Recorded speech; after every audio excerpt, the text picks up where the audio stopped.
Vamos iniciar, então? Que horas são? São 7h50 em ponto. Vamos começar, tá bom? Deixa eu compartilhar com vocês aqui o material da aula.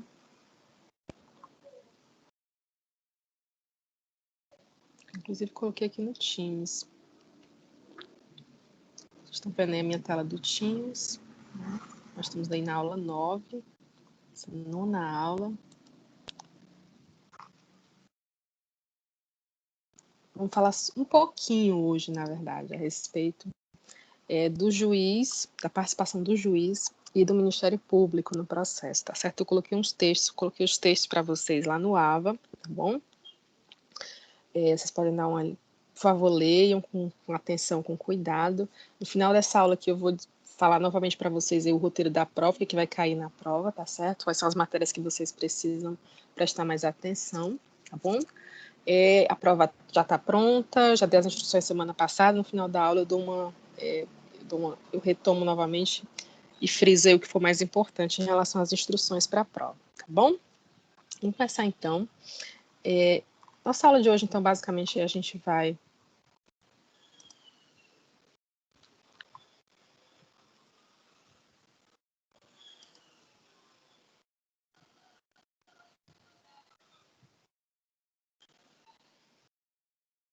Tá,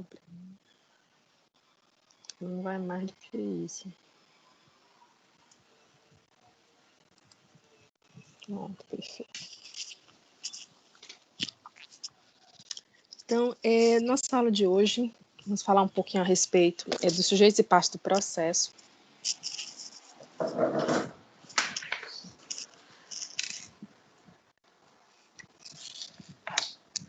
Deixa eu ver, acho que é com o telefone, com o microfone ligado.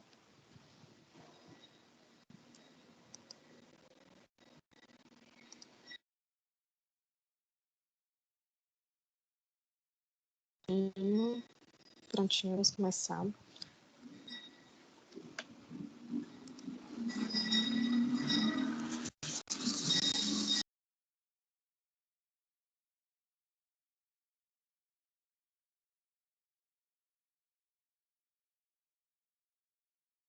Compartilhar do site mesmo, é melhor.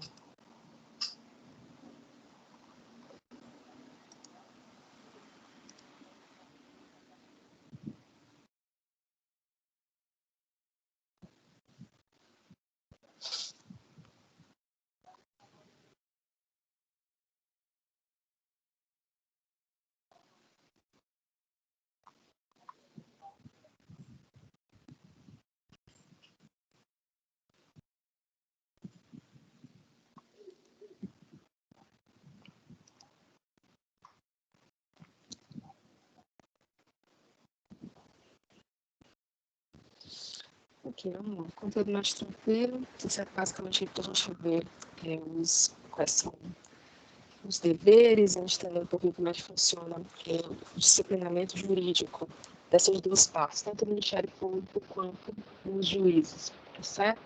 Então, no Código de Processo Civil, ele deu, de certa forma, ele deu uma reformulada na visão que nós tínhamos a respeito do juiz, ou seja, o código anterior de 1973, ele colocava o juiz como uma espécie de presidente do processo. E de certa forma, uma vez que você começava o processo, tudo meio que dependia do juiz ali, inclusive a determinação de datas, de calendário, de tudo. E o Código de Processo Civil de 2015, ele meio que modificou um pouquinho essa concepção.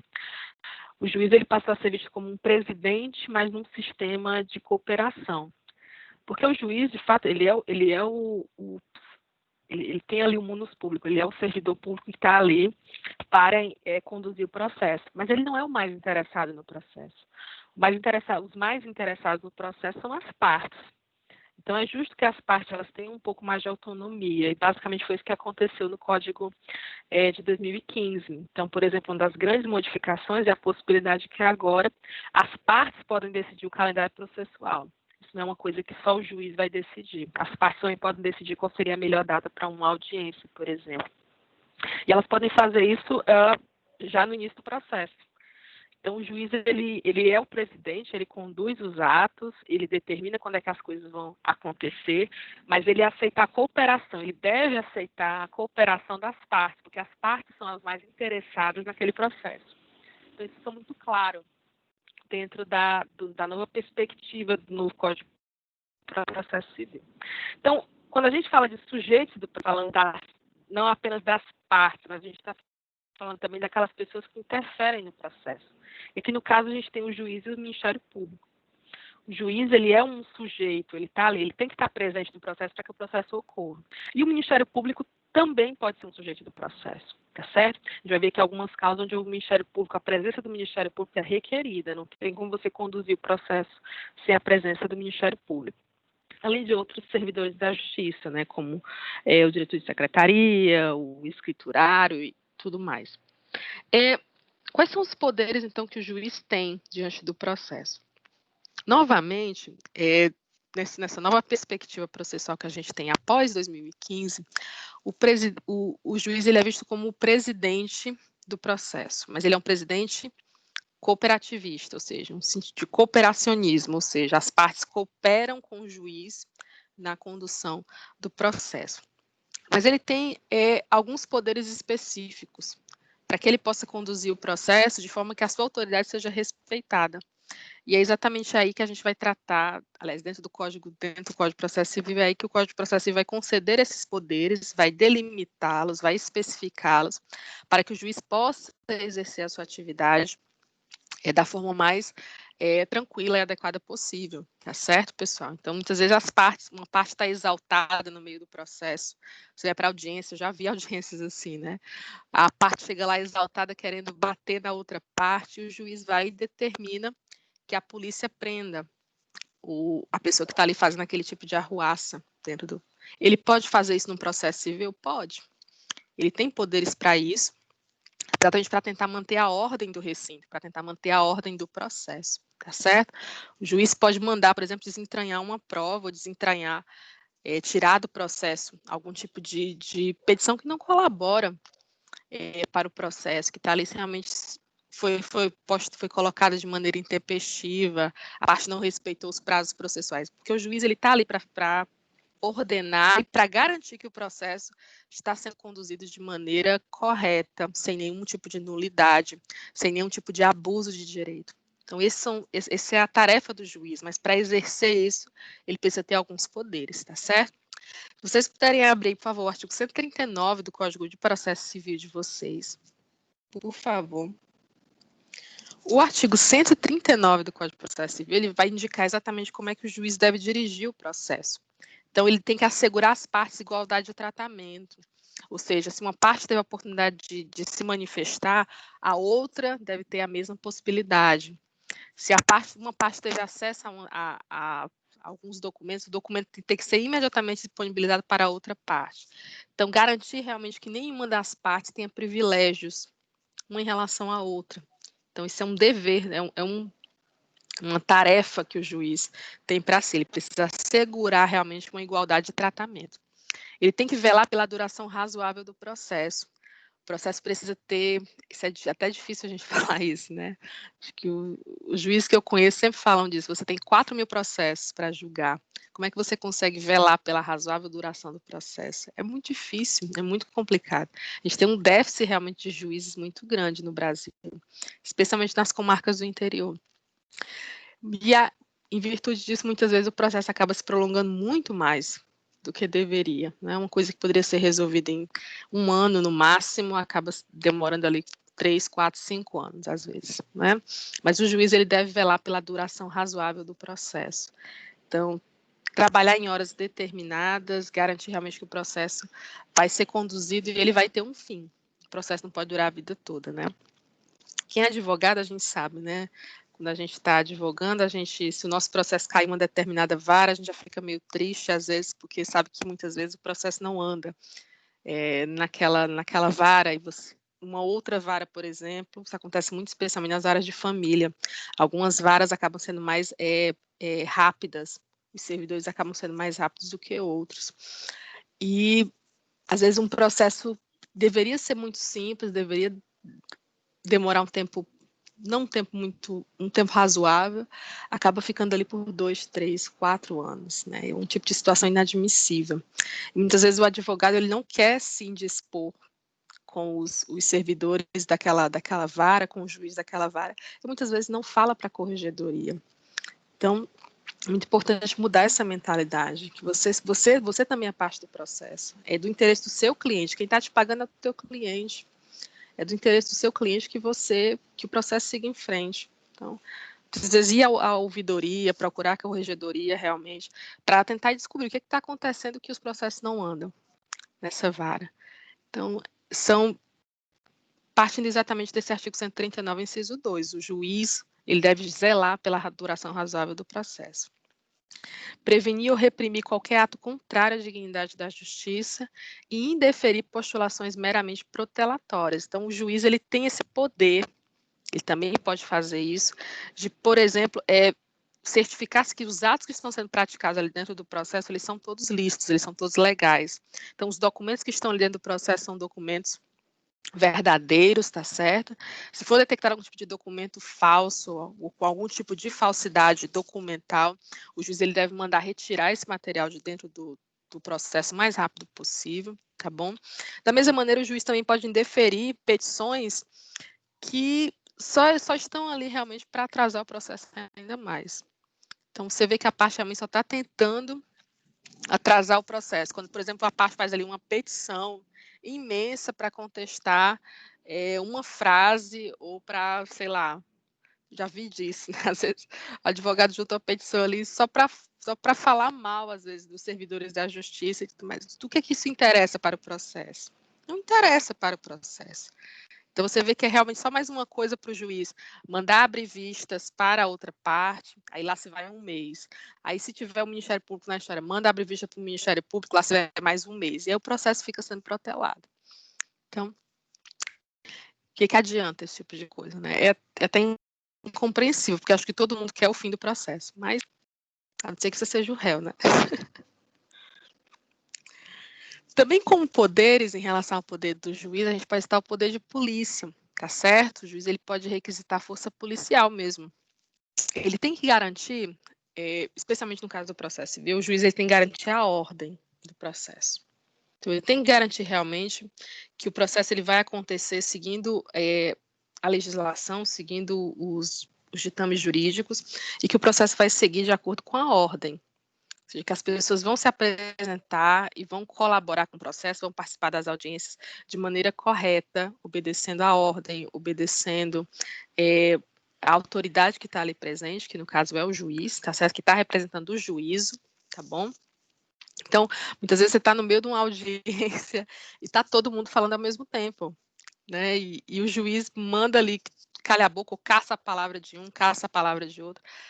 O juiz ele tem esse poder. Agora, se realmente as coisas se tornarem inviáveis, né? Infelizmente a gente vê isso acontecer, especialmente em audiências que envolvem crimes, audiências criminais, muitas vezes as partes se exaltam, ou às vezes o réu tenta alguma coisa contra o juiz ou contra os auxiliares da justiça, o juiz tem todo o direito de requisitar força policial e mandar retirar a pessoa de dentro da sala.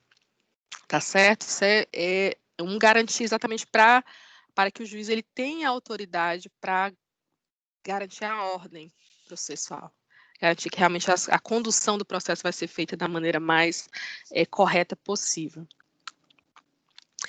Algum de vocês aqui já viu alguma audiência?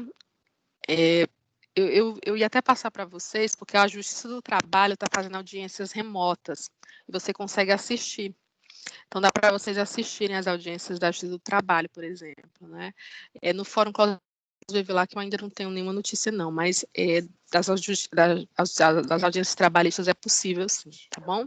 Vocês podem dar uma olhadinha e verem. Vou ver se eu consigo achar o link aqui, que foi postado no grupo num grupo de WhatsApp aqui, e posso passar para vocês. Verificar a necessidade de ouvir as partes sobre os fatos que giram em torno da causa de pedido, o juiz tem o poder de determinar o comparecimento pessoal das partes para inquirição. O juiz, nessa autoridade dele de conduzir o processo, ele pode determinar que uma parte compareça, ele pode determinar que uma parte apresente determinado documento, ele pode determinar, nesse caso, mandar que a parte traga ou que a parte apresente algum objeto que seja necessário para a decisão do processo. Então, qual é o intuito? O juiz precisa decidir uma causa. Ele precisa de informações para decidir essa causa. Só que ele olha a petição inicial, ele não encontra todas as informações. Ele olha a contestação, não encontra todas as informações que ele precisa. Ele pode requisitar que as partes apresentem documento tal, apresentem perícia tal, verifiquem se o documento tal é verdadeiro. Então, o juiz ele vai fazendo isso para conduzir o processo, ele pode requisitar não apenas as partes, tá certo? Mas também servidores da justiça, como, por exemplo, o juiz precisa de uma análise técnica, uma análise de um psicólogo. Numa situação, por exemplo, especialmente em casos de família, guarda, no caso, investigação de paternidade, alimentos, interdição, tudo isso precisa ser verificado. E aí o juiz manda um psicólogo, que um assistente social visite aquela família, verifique aquelas pessoas e possa dar um tipo de parecer. E aí, a partir desse parecer, o juiz vai tentar dar uma decisão. Então, o juiz ele tem poder para isso. Ou então, o juiz pode requerer, por exemplo, a gente faz muito isso em direito tributário, né? Você apresenta as contas, e aí o juiz geralmente remete isso para o fórum, ou seja, para a perícia do próprio fórum. O Fórum Claus Bevilacqua, por exemplo, tem uma equipe de peritos, computadores, que vão fazer exatamente a perícia daqueles cálculos, vão verificar se os cálculos que você está apresentando estão corretos. Então, o juiz, geralmente, quando ele começa a ver ali, ele pode mandar fazer isso no automático, mas se ele perceber que existe algum tipo de possibilidade de fraude, ele manda para a perícia do fórum. O fórum faz os cálculos novamente, refaz todos os cálculos, ou então faz a perícia ali daquilo que foi feito e verifica se está tudo correto. E aí, com base naquilo, o juiz, recebendo esse parecer, o juiz vai e faz o julgamento. É uma das coisas que também pode atrasar o processo, né? Muitas vezes, o juiz pede, por exemplo, um parecer de um assistente social. No Fórum Claus Bevilacqua, eu acho que são 20 assistentes sociais, não estou me lembrando agora. Eu conheço 4. E muitas vezes um parecer como esse pode demorar um pouco de tempo para que ela consiga fazer. Então, às vezes, a assistente social precisa precisa dar um parecer, precisa conversar com aquelas pessoas, precisa fazer um parecer técnico-social, saber as condições daquela família, mas muitas vezes a família mora dentro de uma região de periferia muito complicada, e às vezes ela precisa de requisição, ela precisa de uma equipe de policiais para levá-la, para que ela consiga fazer o trabalho dela. Então, envolve diversas coisas ao mesmo tempo que podem atrasar o processo, né? Mas o juiz ele pode e ele deve determinar isso, ele deve fazer uso disso para garantir que o processo ele seja realmente, ele não tenha nenhum tipo de nulidade, tá certo, pessoal? Tudo que era necessário para que o juiz desse uma boa decisão foi feito. Então, se era necessário um parecer, o parecer está no processo. Se era necessário uma nota técnica, a nota técnica está no processo. E aí, quais são as responsabilidades desse juiz, então? Certo? O juiz ele tem uma responsabilidade de esclarecimento. Ele deve realmente verificar ali, dentro daqueles... É muito interessante a gente pensar isso como um advogado, né? Porque a gente apresenta para o juiz a nossa tese como se fosse uma coisa muito óbvia. Só que o juiz, ele é um completo estranho à situação. Ele é um completo alheio à situação. Então, ele não conhece as partes. O que ele vai conhecer do seu cliente e da outra parte é o que ele vai ver no processo, até o dia da audiência.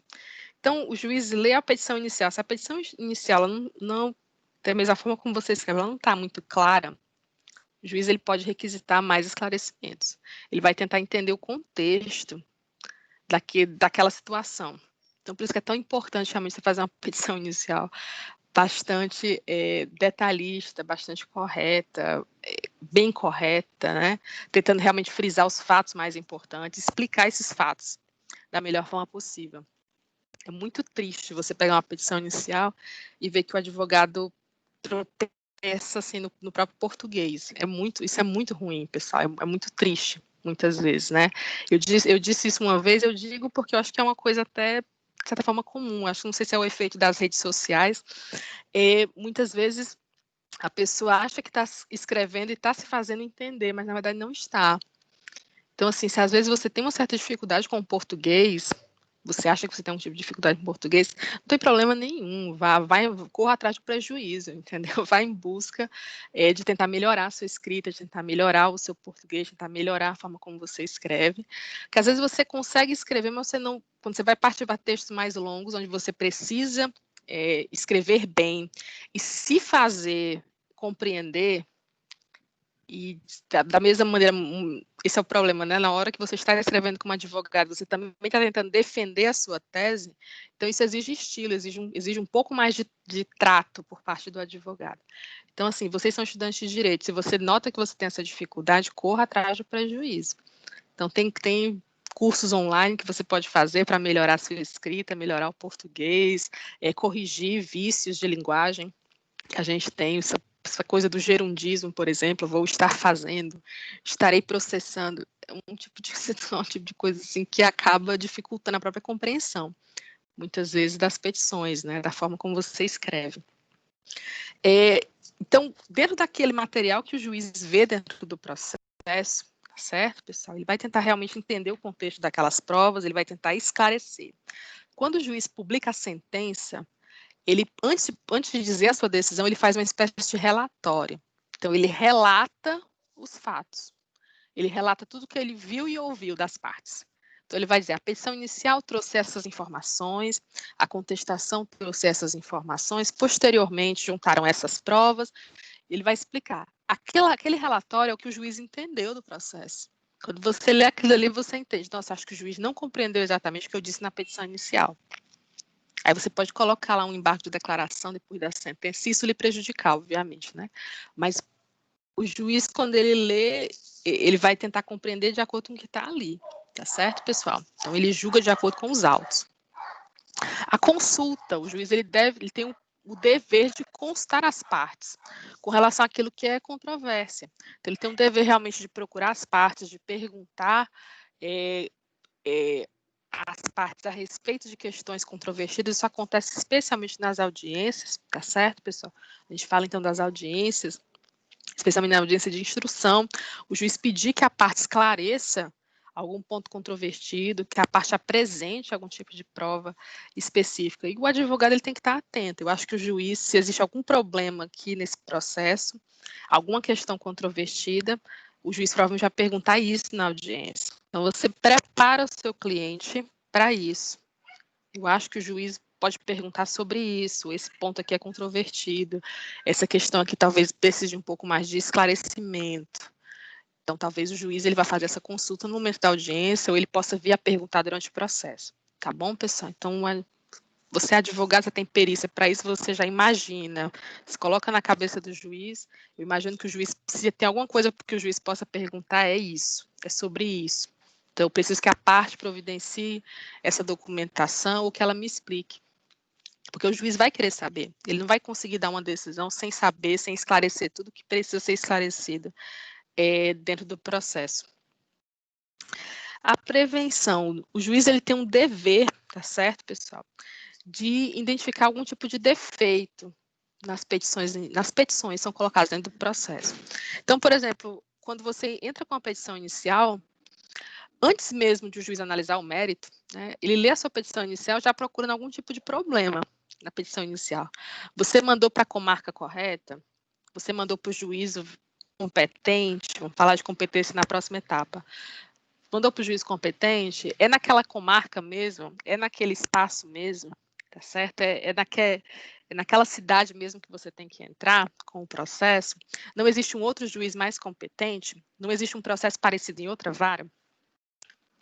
Então, tudo isso aqui é o juiz que tem que verificar. Da mesma maneira, o juiz também verifica se aquela causa já precluiu. Ou seja, aqui já aconteceu a preclusão, não tem mais como entrar com esse processo. Então, são coisas que o juiz vai analisar quando você entra com a petição inicial. Ele faz um juízo de admissibilidade da ação. Ele vai verificar se aquela ação realmente ela tem um fundamento ali jurídico, ela tem como ser, ela realmente tem como ser aceita. E se não for, professora, por exemplo, você ingressou um processo, sei lá, de reparação de danos, tá bom? Por causa de um carro e você ingressou numa vara de família. É errado, né? Obviamente. Não tem como um processo como esse ir para uma vara de família. Porque é uma questão cível, tá certo? Então, o correto seria ir para uma vara cível. O que o juiz vai fazer? Ele vai ver, não, isso aqui não é, essa causa aqui não é uma causa para ser julgada aqui na vara de família. Então, o juiz vai, nesse caso, considerar a sua petição inepta. O juiz vai dizer assim, a sua petição não tem como se aceitar aqui. E aí, nesse caso, o que você vai fazer? Você pode recorrer da decisão do juiz, né? Se você não, tem que ser decidido aqui. Ou, nesse caso, você vai refazer a sua petição e ingressar no juiz correto. Tá bom, pessoal? Mas o juiz ele já faz isso porque é dever dele verificar imediatamente se aquela petição, se aquele processo ele tem algum tipo de vício, algum tipo de problema. E o juiz tem que estar fazendo isso o tempo inteiro. Ele tem que o tempo inteiro estar observando o processo, verificando para ver se tem algum tipo de nulidade no processo.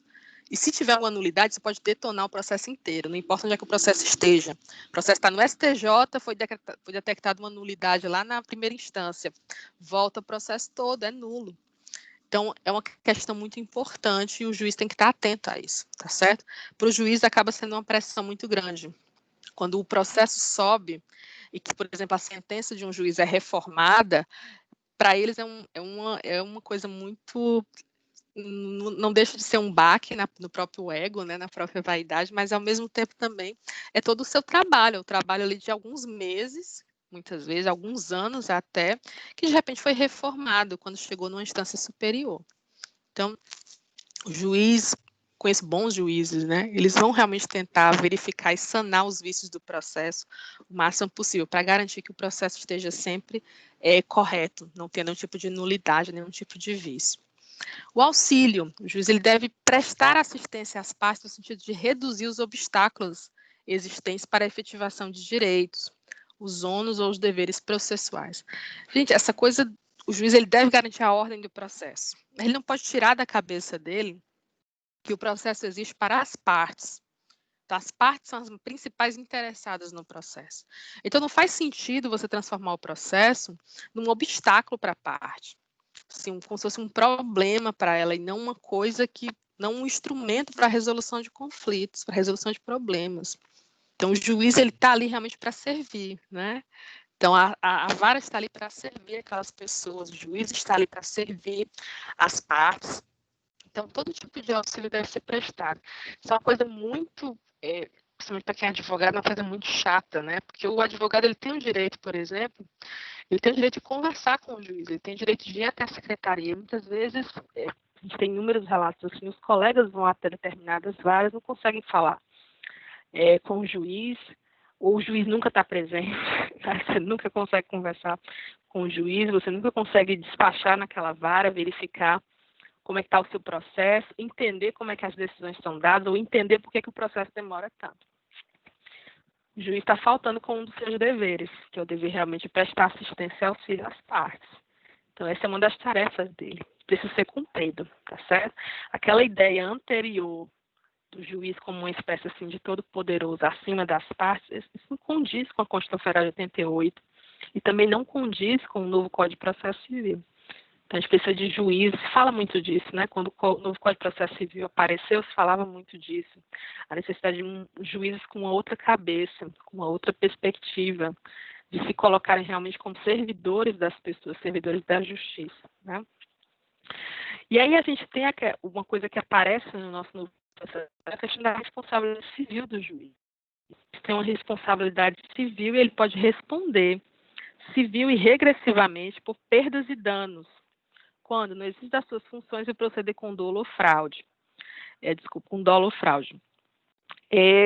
O dolo, vocês já devem saber o que é, provavelmente estão vendo penal já, não é? Quando o juiz ele age com uma intenção de praticar alguma coisa, no caso aqui, praticar algum ato danoso a uma das partes. Dentro de um processo, por exemplo, sei lá, o juiz, uma das partes, por exemplo, é um desafeto do juiz, mas ninguém sabe. O juiz ele não se declara suspeito. Ele tem o dever de se declarar suspeito. Se ele é um desafeto de alguma das partes, se ele é um inimigo pessoal de alguma das partes, ele deve declarar isso e se afastar do processo, porque o processo já não vai ser imparcial. Mas ele não faz isso. Não faz isso e julga o processo realmente de forma a causar prejuízos para uma das partes. ele agiu ali com uma intenção, com um dolo, certo? Ou então se o juiz agir com algum tipo de fraude, então ele admitiu um documento que ele sabia que era um documento falso dentro do processo. Ou então uma coisa terrível, né? Quando o juiz instrui as partes, quando o juiz diz para o advogado o que fazer, ingressa com uma petição tal que eu vou deferir, e aí o processo vai correr do jeito que a parte deseja. Esse tipo de atitude, obviamente, falta completamente com a ética, tá certo? Isso pode causar ao juiz uma responsabilidade civil. A punição é que deixa a desejar bastante, tá certo, pessoal? O máximo, muitas vezes, que um juiz pode ser punido é com a aposentadoria compulsória. Ou seja, ele ser aposentado antecipadamente. Mas é possível, hoje em dia se fala bastante da questão da exoneração, realmente. De você, acho que se criou um clima no Brasil, uma total inadmissibilidade de corrupção, isso está começando realmente a entrar dentro da cabeça das pessoas do judiciário, de você verificar pela primeira vez, acho, em muito tempo, a possibilidade realmente de exoneração de servidores públicos, a possibilidade de exoneração de juízes, de membros de determinados órgãos que não estão cumprindo seu papel, ou que estão agindo ali de acordo com seus próprios interesses, não com os interesses públicos, tá bom? Recusar, omitir ou retardar sem justo motivo providência que deva ordenar de ofício ou a requerimento da parte. Então, quando o juiz se recusa, o juiz não se omite, o juiz não cumpre o seu papel de fato. Ele tem a obrigação, por exemplo, de se declarar competente, ele tem a obrigação ali de indicar, no caso, algum tipo de nulidade. Ele não faz isso. Não faz isso de ofício, ele tem a obrigação de declarar as nulidades de ofício, ele tem a obrigação de declarar a incompetência absoluta de ofício, ele não faz isso. Sem nenhum tipo de motivo, sem um justo motivo. Ele pode responder civil e regressivamente por isso, tá certo? A gente questiona muito isso, que eu vou até citar uma palestra de uma amiga minha advogada, em relação às causas de família. Direito de família, o direito à criança e adolescente é um direito que tem um período muito curto para ser efetivado. Então, quando você fala, por exemplo, de uma pensão alimentícia para uma criança, se você ingressar com uma petição com 5 anos de idade, a criança tem 5 anos de idade, se demorar 4 anos, a criança vai ter 9. Se demorar muito mais do que isso, vai chegar um período que a criança vai ter 18 anos. Então, é um direito que direito da criança e adolescente é um direito que se esvai. Uma criança nasce, você tem 18 anos para conceder a ela educação, um ambiente equilibrado, e formar essa pessoa como um cidadão, porque depois de 18 anos não tem mais estatuto para ela. É Código Penal, né? A questão é essa. Então, assim, é um período muito curto, se você pensar, 18 anos para cuidar de uma pessoa. Depois disso não tem mais o que fazer. Você não vai conseguir mais corrigi-la, né? Então, esses 18 anos é um período muito curto. Então, não tem sentido uma ação, por exemplo, que envolva menores de idade, que envolva direitos de crianças e adolescentes, demorar mais do que 2 anos, 3 anos. É um negócio, assim, absurdo. Assim, são 2, 3 anos que aquela pessoa deixou de ter o seu direito e quando ela ficar, daqui a pouco ela completa 18 anos. Ou seja, os danos que foram causados àquele menor, imensos. Então, essa questão é uma questão muito séria, de você responsabilizar realmente o juiz. Tem alguns artigos, especialmente na área de família, a gente vê, por exemplo, às vezes ingressa com ação pedindo pensão alimentícia para uma criança, e aí você tem casos, muitas vezes a criança morre sem conseguir receber, a criança está doente e falece sem conseguir receber aquele auxílio do Estado, sem conseguir receber aquele tratamento, sem conseguir receber aquela pensão. Então, nós temos inúmeros casos assim, né? Infelizmente. E qual é a responsabilidade civil do juiz? Qual é a responsabilidade civil das partes? Qual é a responsabilidade civil do próprio juízo? Então, todas aquelas pessoas são responsáveis também, né? Eu tenho uma amiga que até disse que o Fórum Clausura Vilar é o local mais mal assombrado de Fortaleza, pela quantidade muitas vezes, de processos assim, né? Que a pessoa acaba falecendo e o processo fica inacabado. Então, 2 possibilidades aí para a responsabilização civil do juiz. Vamos começar a falar, então, a respeito do Ministério Público, tá bom, pessoal? O Ministério Público, eu acho que ele merecia aí uma uma aula só para ele, mas aqui no processo civil, ele tem só para vocês terem uma ideia, nessa parte mais geral a respeito do Ministério Público, dentro do processo civil, vai agir realmente como esse fiscal da lei, no auxílio dentro do processo.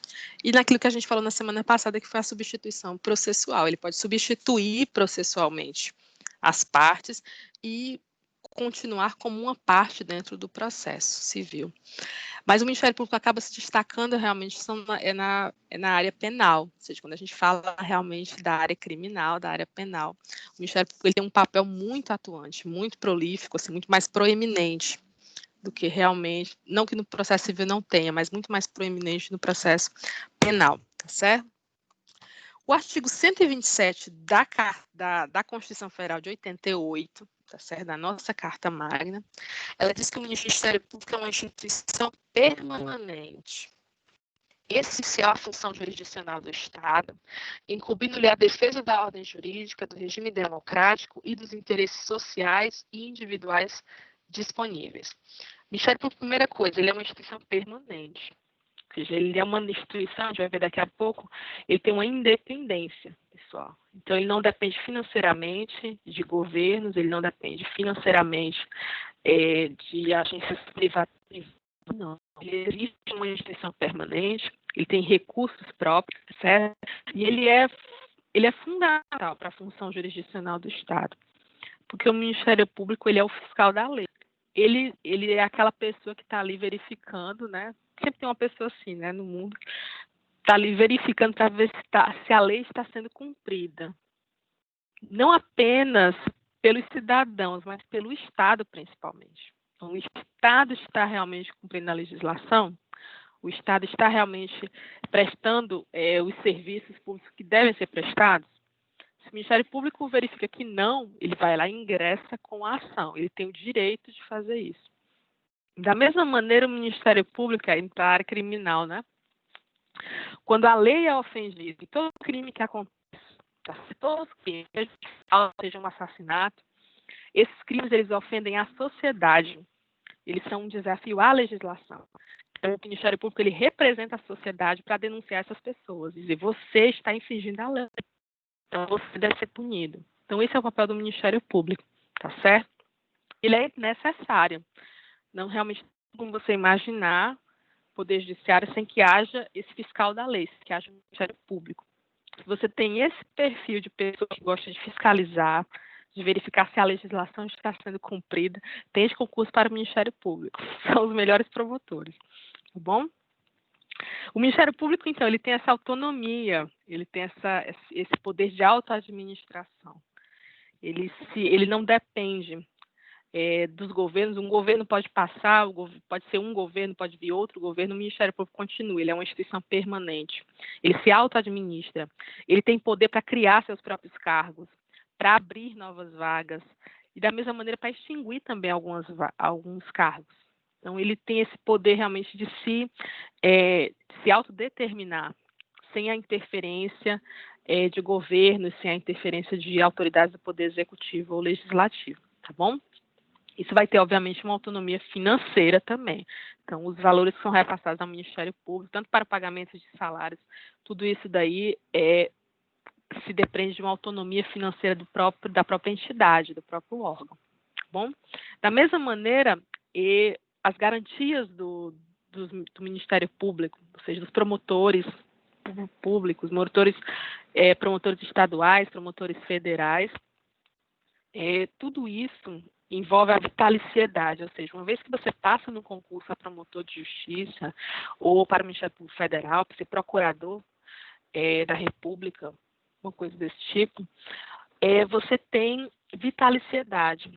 Você vai morrer no cargo, se você quiser. Você não precisa, você não tem como você perder o emprego, né? Não tem como você perder, sair daquela, a não ser que você realmente seja exonerado, ou seja, você pratique realmente atos extremamente danosos, seja denunciado, seja exonerado. Então, existe uma vitaliciedade. Da mesma maneira, uma inamovibilidade. Uma vez que você assume um determinado posto, uma determinada cidade, você não vai ser movido a não ser que você queira. não sei que você deseja. Então, geralmente quando acontecem os concursos, as vagas são abertas já para determinadas cidades, para determinados locais. Então, você presta o concurso, se você passar, você vai para aquele local. Aí você pode pleitear posteriormente um concurso de remoção dentro do próprio órgão, o Ministério Público, para ir para outra cidade, para voltar para a sua cidade de origem, por exemplo, né? E aí, mas isso só vai acontecer se você pedir. Você tem a garantia de inamovibilidade, você não vai ser retirado de um local, enviado para outro do nada, tá certo? Isso garante exatamente o trabalho daquele promotor, daquele procurador federal, daquele procurador da República.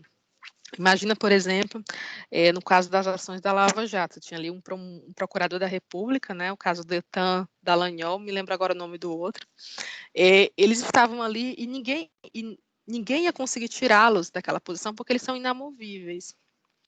Então, imagine, por exemplo, se não houvesse essa característica de inamovibilidade ou de vitaliciedade para os membros do Ministério Público. Um governo que se sentisse de alguma maneira prejudicado pela Lava Jato iria tentar mover ou enviar para outra cidade ou para outro estado ali os membros do Ministério Público. Então, exatamente para garantir que o Ministério Público vai conseguir trabalhar e exercer o seu trabalho sem nenhum tipo de interferência externa, essas garantias são necessárias. Os objetivos, então, do Ministério Público, a garantia do regime democrático, ou seja, garantir realmente que, especialmente no mundo político, né, você garantir realmente que os princípios democráticos da República, os princípios democráticos do país estão sendo respeitados. Então, você denunciar, por exemplo, agora mais adiante a gente vai ter as eleições, o Ministério Público vai estar atento às eleições para verificar se existe algum tipo de prática que configure como crime eleitoral. Quem é que faz a denúncia do crime eleitoral? O Ministério Público, tá certo? Então, existe essa verificação. Você, como fiscal da lei, ele vai verificar, vai procurar para ver se realmente todo mundo está cumprindo a lei.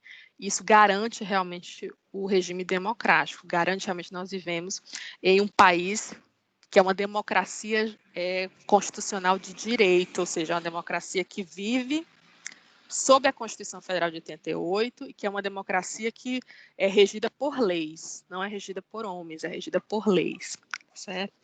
Isso é utópico, né? Mas eu acredito, a professora acredita. Ordem jurídica, então garantir realmente que a ordem jurídica, no inglês tem uma palavra para isso que é muito forte, que é law and order, ou seja, o direito e a ordem. Então, se garantir realmente que existem leis e que essas leis são cumpridas. Então, isso é uma coisa assim, eu me lembro quando eu estive em Washington, D.C., nos Estados Unidos, na capital, né? Na época, acho que o Trump já era presidente dos Estados Unidos na época, foi em 2017. E aí eu me lembro que onde você andava na cidade era só aquela frase law and order, que é como se fosse direito e ordem o tempo todo. Então eles têm assim é quase uma obsessão realmente. Nós precisamos de leis, todos são iguais perante a lei, as leis existem e elas devem ser cumpridas. Então isso é muito claro na cabeça dos americanos, das instituições americanas, por mais que eles tenham também escândalos, pessoal, de corrupção, eles tenham também escândalos, né, graves, envolvendo relações promíscuas entre o governo e empresas. Eles também têm esses problemas, tá certo? Não é a terra da perfeição.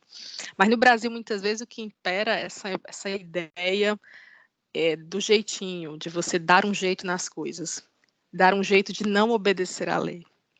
Então, isso é muito prejudicial, isso corrói a ordem jurídica, porque as pessoas ficam com a impressão de que o direito não existe, que a legislação não existe. Então, isso corrói por dentro, assim, traz realmente uma sensação de desânimo, de perda de esperança, de desânimo em relação à República. E o Ministério Público ele tem que mostrar que a ordem jurídica deve ser garantida. É um dos papéis do Ministério Público. Garantir os interesses sociais, garantir que os interesses sociais, como, por exemplo, de um meio ambiente limpo, que o direito à educação seja concedido às crianças, que o direito à saúde seja concedido às pessoas, tudo isso diz respeito ao Ministério Público também, essa garantia dos interesses sociais.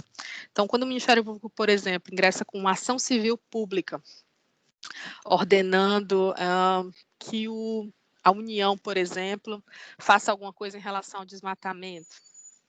Ele tá pleiteando ali interesses que são interesses de todas as pessoas, são interesses sociais de todas as pessoas. No caso aqui, todos os brasileiros, tá certo? Ou todas as pessoas moradoras de uma determinada região.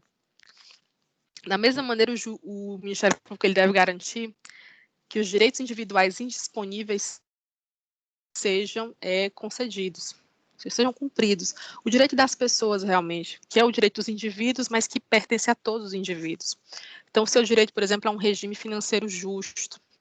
O seu direito, por exemplo, a uma ordem, direito do consumidor, a uma ordem consumerista que seja justa, que seja legal com o consumidor. Legal no sentido de jurídico, assim, de atendimento às leis, tá certo, pessoal? Então, por exemplo, vai chegando agora em novembro a Black Friday. Black Friday é o momento que é campeão de denúncias em relação a práticas abusivas em relação ao consumidor. Então, você vê muitas vezes, né, o Ministério Público já começa uma espécie de monitoramento, você vê lá que sobe-se o preço de um determinado produto e quando é na Black Friday, dão lá um desconto visionário ali de 50%, mas, na verdade, o preço já havia aumentado 2 meses antes em 50%. Então, não existe, na verdade, desconto real. Isso é uma fraude ao consumidor. É um tipo de prática, realmente, que abusa da ordem consumerista, da ordem financeira. Então, o Ministério Público atento a isso, ele deve ingressar com direitos, com ações para garantir realmente que o consumidor não seja enganado. Especialmente numa situação como essa, né, a Black Friday no Brasil é muito interessante, porque ela ocorre exatamente na proximidade, no período em que as pessoas recebem a segunda parcela do 13º, primeira parcela do 13º. E aí, pode perguntar, desculpa. No caso, quando assim, como a senhora falou agora, Black Friday, né? Quando várias pessoas... Não, eu estou ouvindo, acho que é melhor só baixar um pouquinho. Eu estou te ouvindo. Tá ouvindo? Estou ouvindo, pode falar. Então, no caso, assim, quando várias pessoas são lesadas, né? Individualmente, cada uma entra com um processo civil contra uma determinada loja. Além disso, o Ministério Público ele também, além das individualidades, né, de cada pessoa, já entrou por si próprio, né, com esse processo. O Ministério Público também pode entrar de uma forma geral? Também. Ou ele só entra quando as partes não fazem nenhum tipo de pedido? Não. As partes podem ingressar com o processo, e o Ministério pode ingressar com um processo geral, como representante, como substituto processual de toda uma sociedade. No caso do direito do consumidor, acho que é um ótimo exemplo, porque o direito do consumidor ele atinge todo mundo, inclusive quem não comprou nada. Porque no momento em que uma loja, por exemplo, anuncia 90% de desconto, isso gera um impacto financeiro em todo aquele ecossistema financeiro daquela região, daquela cidade, você pensar naquele shopping. Então, e você não consegue quantificar os danos realmente podem ter ocasionados para algumas pessoas ou para os outros lojistas, por exemplo. Especialmente se aquele desconto é um desconto fraudulento. Você está vendo que ali existe uma fraude, tá certo? Então, o Ministério Público, quando ele entra, ele não entra só representando algumas partes, ele entra substituindo toda a sociedade. Porque aquela pessoa que praticou um ato de fraude, tentando, por exemplo, vender uma imagem que estaria dando grandes descontos em uma Black Friday, ela está lesando todo. Ela está criando uma imagem que não é verdadeira e isso atinge toda a sociedade. E não só as pessoas que efetivamente compraram aquele produto, tá certo? Então, cada uma dessas pessoas pode ingressar? Pode. O Ministério Público pode ingressar também? Pode.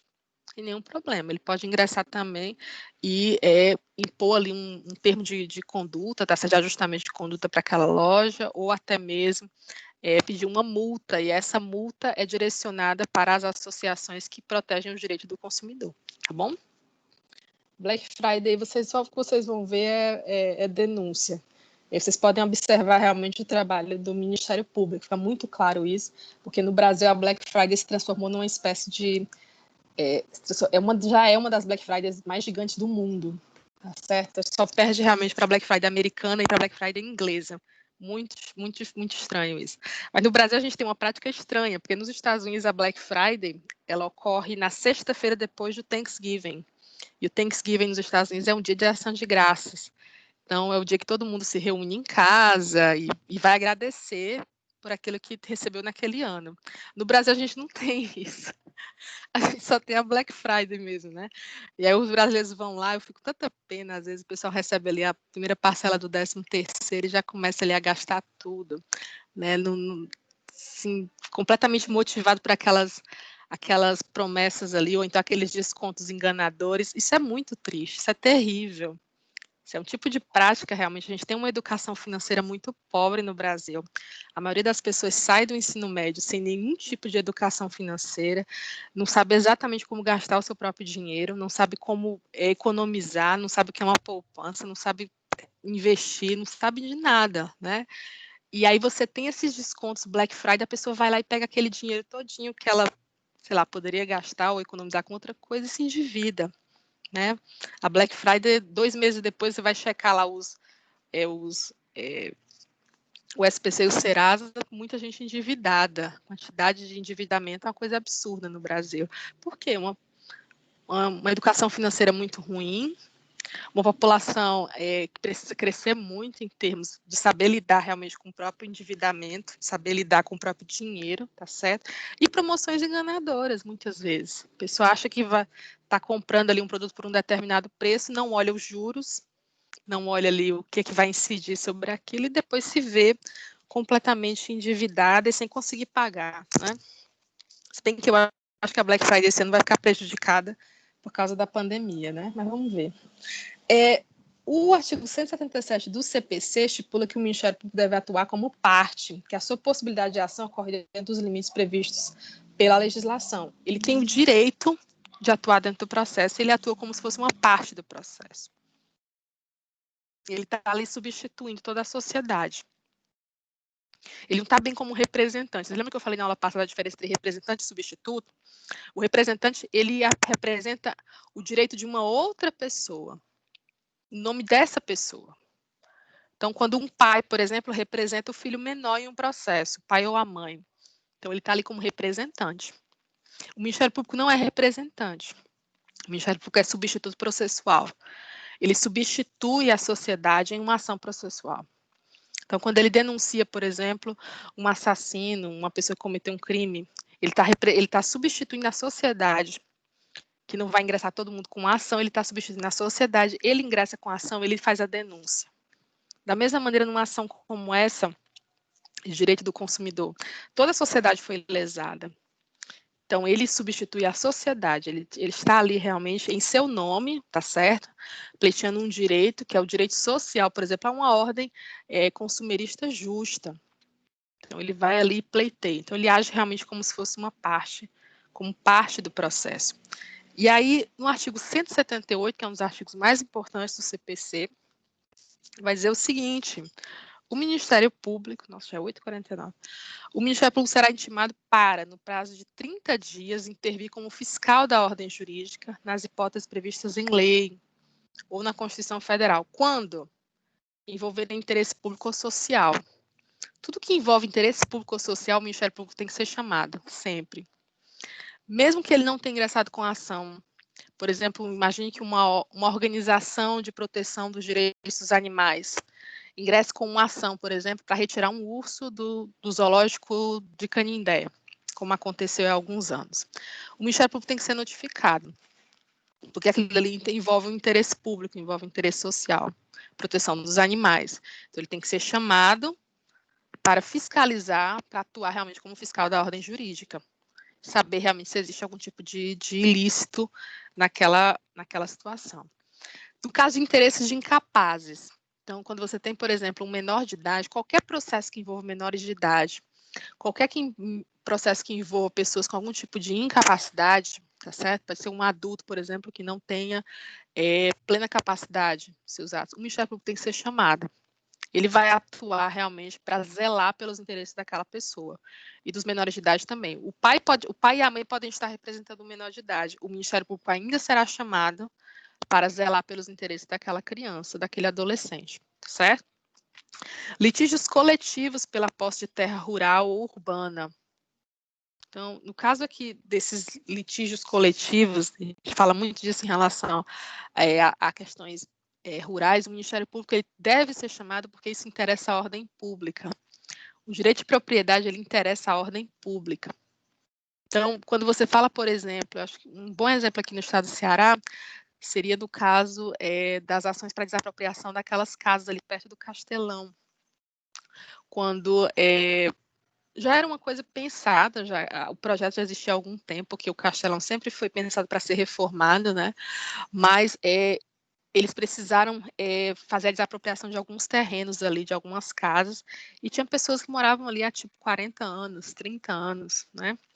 Isso transformou num litígio coletivo, o Ministério Público teve que intervir, ele fez, se eu não me engano, não me recordo agora, porque foi 2014, 2013, né?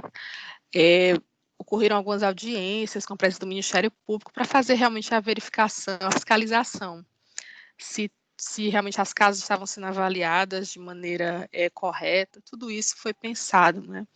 E eu acho que ainda tem processo, inclusive, na justiça de pessoas que se sentiram lesadas, que receberam um valor menor do que pretendiam pelo seu espaço, pela sua casa, pelo seu terreno. Mas, obviamente, o Ministério Público interviu, sim, era de interesse da sociedade, a construção de uma grande obra, envolvia também o interesse individual de algumas pessoas, que eram as pessoas que moravam ali naquele entorno, né? Que moravam no entorno do Castelão e que seriam impactadas pela obra, como aconteceu. Nos casos de intervenção como fiscal da ordem jurídica, o Ministério Público, então, ele tem direito a ver os autos, tá certo, pessoal? Depois das partes. Então, depois que todas as partes se manifestam, o Ministério Público ele vai lá e observa a manifestação de cada uma das partes. Aí é que ele se manifesta, tá certo? Então, primeiro, se houve as outras partes, depois o Ministério Público ele vai ter vista sobre esses autos. Antigamente, pessoal, a lei fala muito disso, né? Terá vista. Porque antigamente todos os processos eram físicos. Então, quando acontecia, quando eu era estagiária, era muito engraçado, porque a gente tinha que ir nas varas e pegava o processo. Né? Eu fui estagiária no fórum, você tinha que levar o processo para o promotor. Então, às vezes, o processo tinha 4, 5, 6 volumes. Você ia buscar um carrinho, colocava os 6 volumes em cima do carrinho e levava para o promotor. Isso era dar vista. Ou seja, você levava o processo físico para que as partes vissem o processo. Então, se você era advogado, você ia buscar o processo físico no fórum, para você levar para casa e poder ler. Hoje em dia não precisa mais disso. Hoje em dia você tem acesso aos autos do processo, aos documentos do processo, o tempo que você quiser, porque está tudo online. Então, você entra, por exemplo, no ESAG, todo o material do processo está ali.